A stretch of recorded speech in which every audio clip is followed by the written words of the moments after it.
南湾华西报告小，大位学生伫教务主任的指导之下，大家亲手种一株草黄栽。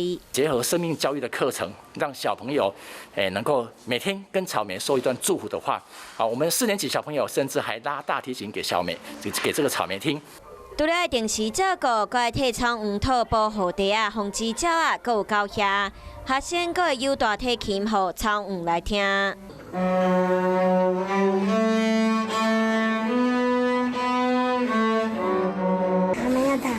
你快长大了，我会好好照顾你，每天帮你浇水。草莓，谢谢你长得那么大颗，可以让我吃了很美味，很满足。经过2个月照顾，草黄栽嘛开始变大，起码嘛已经会当慢啦。校长嘛讲，透过学生家己来种草黄，才会当体会到生命教育的意义。